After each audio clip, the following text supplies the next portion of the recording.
All right, now the State of the Nation discussion starts right now. We talk about matters, politics, and everything in between there. We'd like to hear your views at Trevor Mbija at Citizen TV Kenya. Use the hashtag Daybreak. And my guest already with me in studio here, Honorable Jane Kagiri, woman rep for Laikipia, is here. Asante sana for making time. Honorable Dan Manzo, Senator for Makueni, is here. Asante sana for making time. And Irungu Houghton, Executive Director, Amnesty International, is with us. Thank you very much for making time. Professor Tom Ojienda, Senator for Kisumu, has just walked in. We'll rope him into the discussion as well. We're talking about matters, politics and everything in between. There's a front page of the Daily Nation. We're talking about health in crisis. There's a front page of the Standard. Not so fast, Mr. President. We're talking about the issue of the housing levy. But first, let me start with you, Honorable Kagiri. How do you describe the state of the nation today? Good morning, Trevor, and thank you for having me here today. Allow me to start by describing the state of the nation first by appreciating that fuel prices have gone down. I can read all the newspapers, listen to the news, nobody wants to mention about that. Number two, food prices have also gone down. Number three, fertilizer is now being delivered to farmers closer to their farms and to their places.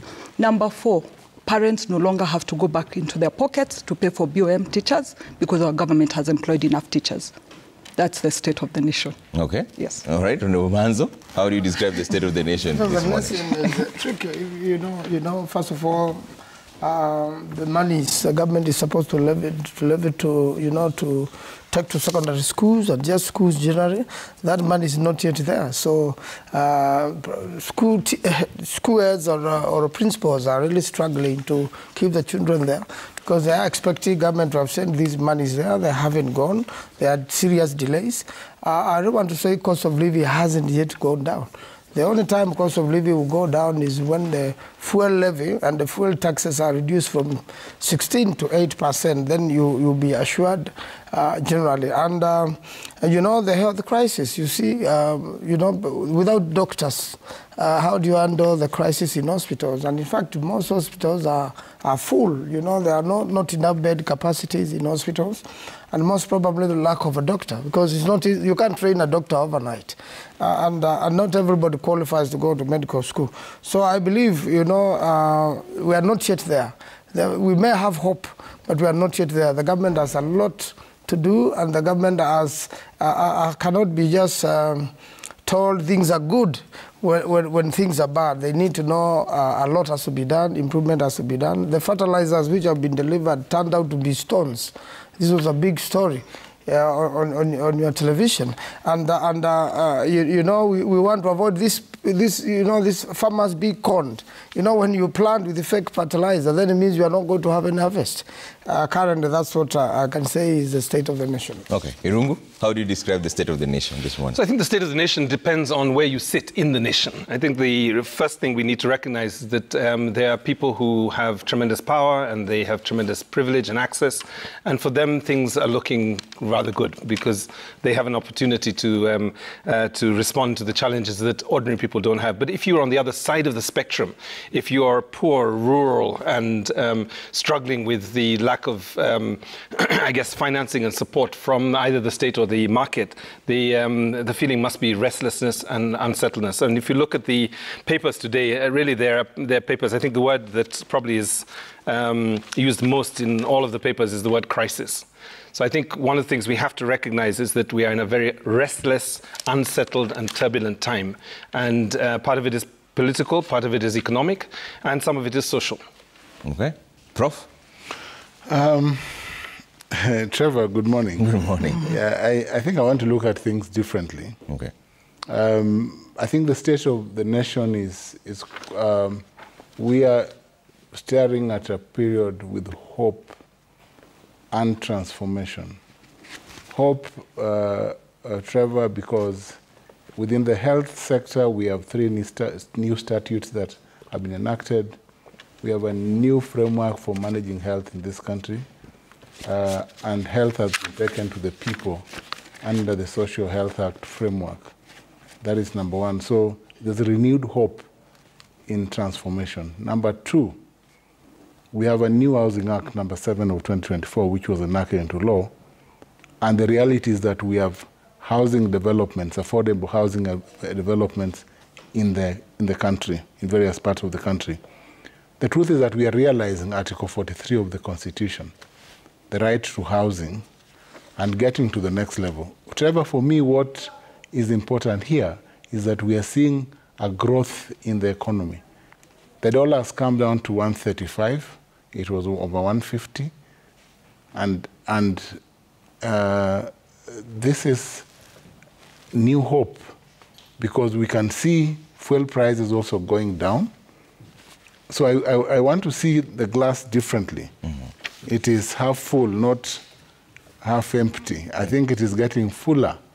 And I think that is the renewed hope that we see in this country. Okay. That the government is moving to the direction Kenyans want to see it. In terms of the food, the question that led to a lot of the people going to the streets, then the cost of living, we are seeing an improvement in the cost of living. There was a lot of production, including in Makueni, where Manzo comes from, where they had a bump harvest of maize. Because we had long rains and government gave affordable fertilizer. Now fertilizer is at 2,500 shillings per bag, which is, again, evidence that government is subsidizing fertilizer.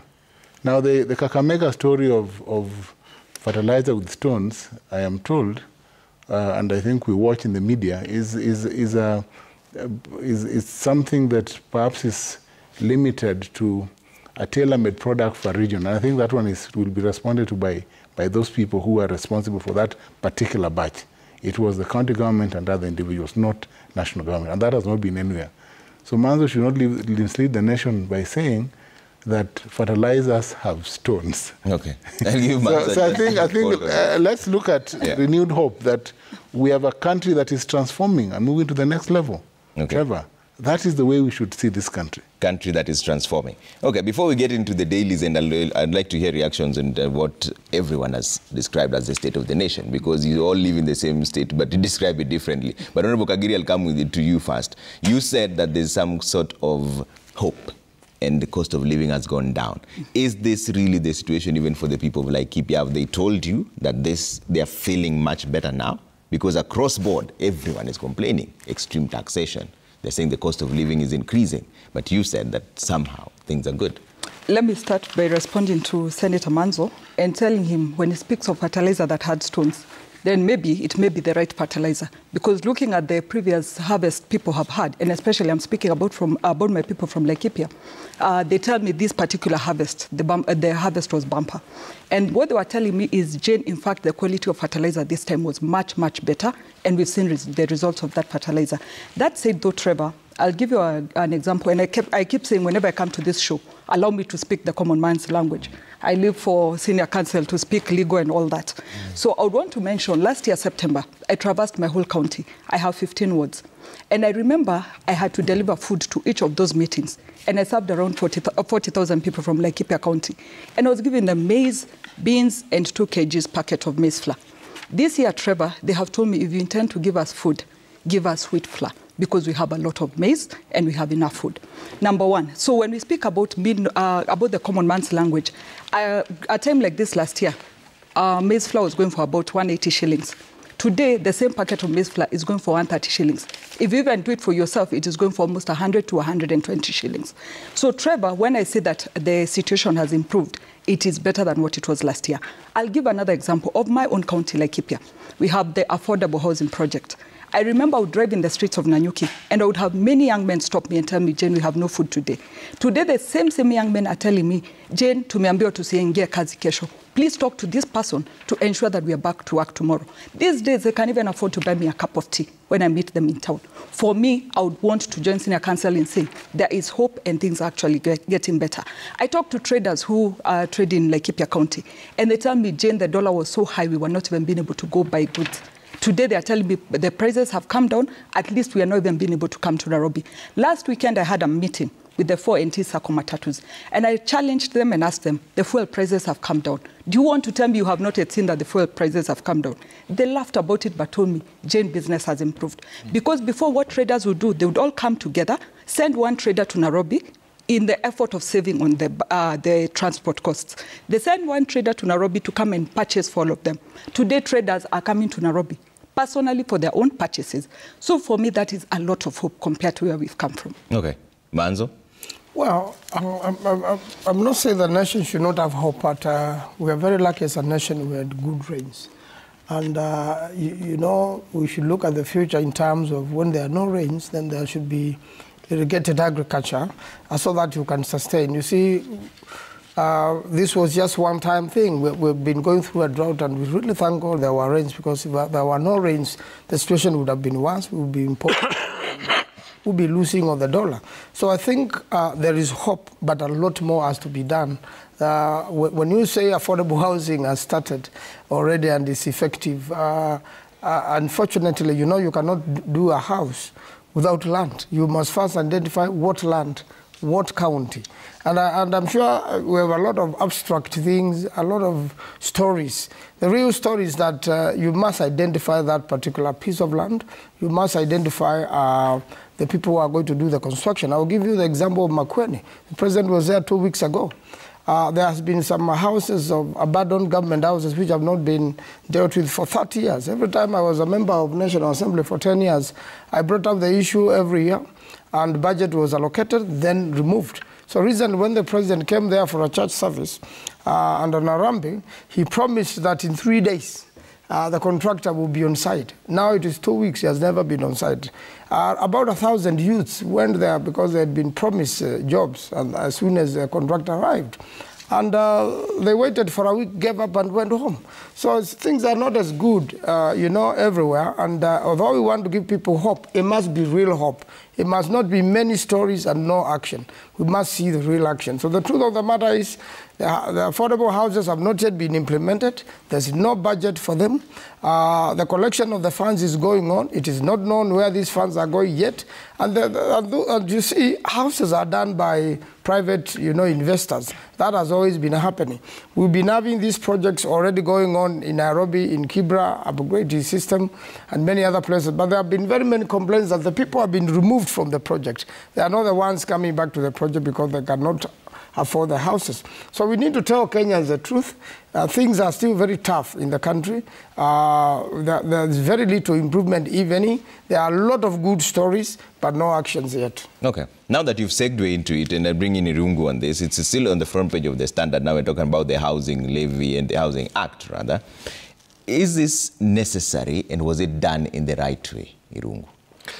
So these are two very complex questions. I mean, I think the first one, is it necessary? Yes, millions of Kenyans don't have secure housing in the country. As Amnesty International, we work a lot in the informal settlements. It is absurd and bizarre that 60% of our population still live in substandard housing and have no waste and sanitation services provided to them.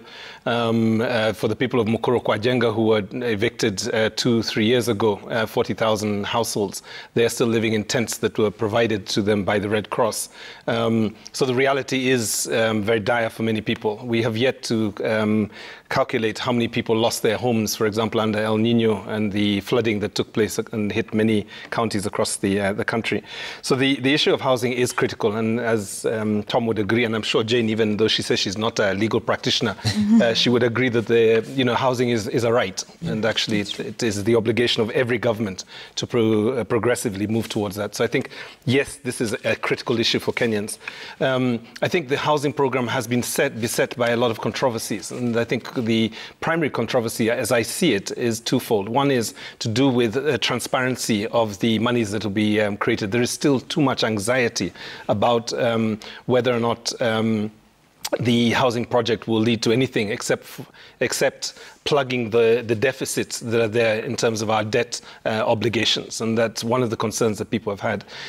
Yesterday, a number of lawyers were in court, and they made a number of arguments. And I think some of them need to be looked at quite clearly. And obviously, that's a matter of court adjudication. But I think the issue of transparency around the funding is a critical one. And then the second one is really around the question of, whether, this is being rammed down the throats of Kenyans rather than being a project that we are willingly contributing to because we understand that our neighbors, if not ourselves, don't have the right to housing. And I think that's the issue. The issue is that people feel coerced, they feel pushed into this process, and it is a very unpopular project. If anything, I suspect this is probably the last year, and I think this is why Kenya Kwanza is very concerned about this, it's the last year that they can introduce this, because if they introduce it in an election year, it could be a game changer in terms of the elections. Okay. Prof, is this being done in the right way, the housing? Trevor, I think there is no other way. The bill has gone through the two houses. Yeah.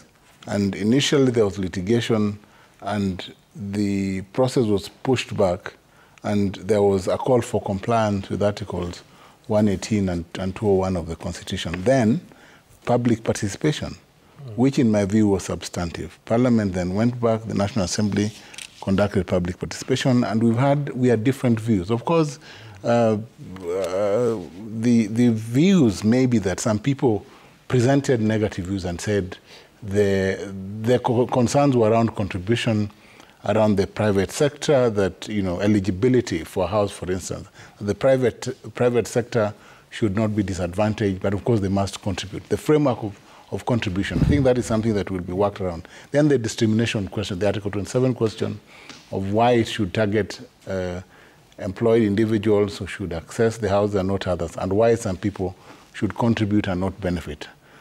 Trevor, all of us pay taxes, for instance, but not all of us work for government. So that those who work for government will be paid salaries from direct and indirect tax, paid by even those who have no work. The social theory to this, I think, is not understood by many. That there's a constitutional imperative under Article 43 that must be achieved, and the government bears that obligation as structured now.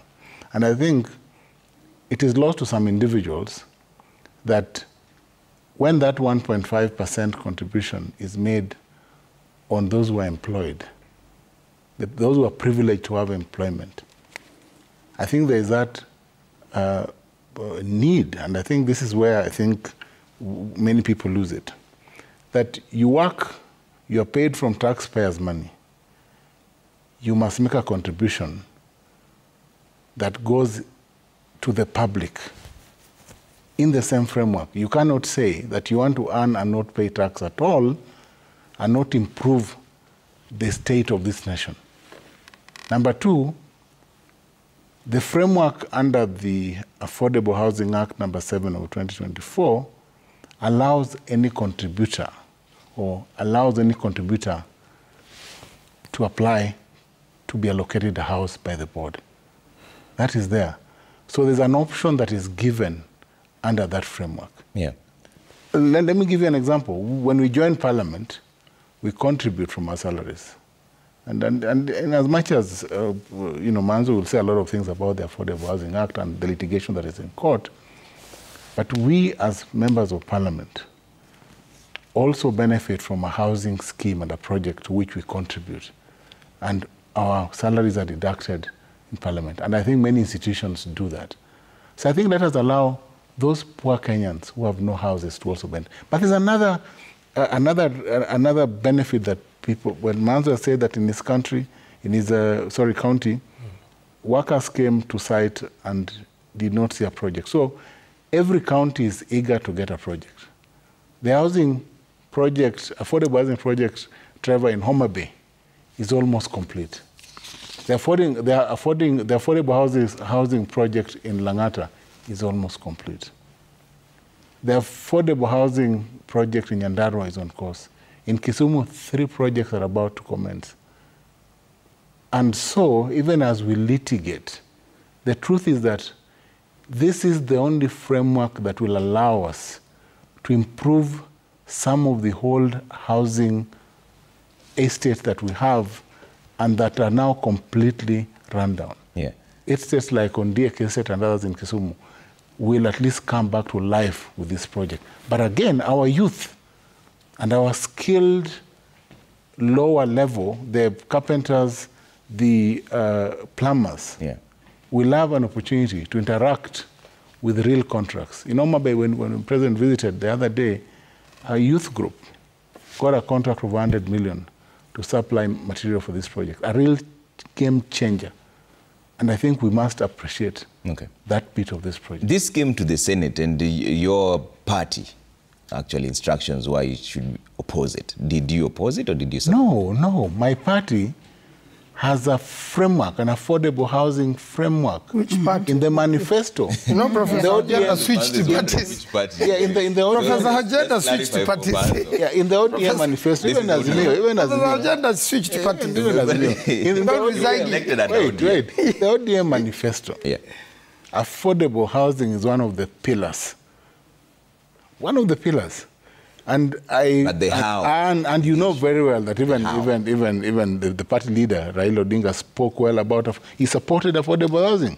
So of course I voted for affordable housing. I voted yes, and I support this project because I know that my people in Manyata, my people in Obunga, my people in Kondele will benefit from the contracts.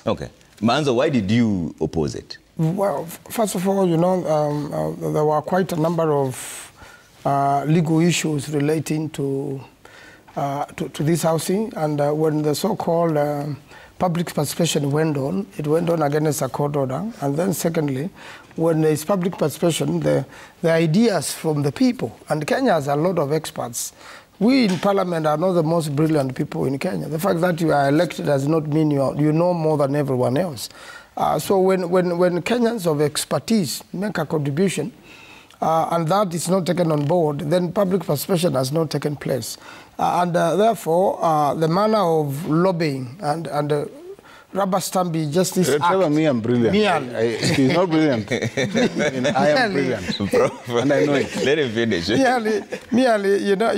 Merely pushing through. You remember even in the Senate itself, instead of debating it for 20 minutes, it was reduced to 4 minutes and was rushed through an evening, passed because the president needed it as State House. And therefore, that's why Kenyans have gone to court. You see, there has not been proper consultation to make sure that every Kenyan is carried on board. This is a bourgeoisie's project, really. It's calculated to benefit a certain class of people. It's calculated to benefit a certain businessmen. It doesn't mean that government is the one with the dominance to do this. Ordinarily, affordable housing has been going on from the previous structures. And there's nothing really absolutely wrong with those structures. It's all that people have been, pushed and rushed and without much consultation to agree into this with a fund which is not, monies are being raised, but the manner in which that money is going to be spent is not clear. It's not going to go through the normal, budgeting process of a country. The so-called boards which have been set up are likely, not to be fair to everybody. So for me, I'll oppose it, and especially oppose the manner in which this was prosecuted through Parliament. It was not proper law-making mechanism, and that's why we are back to court.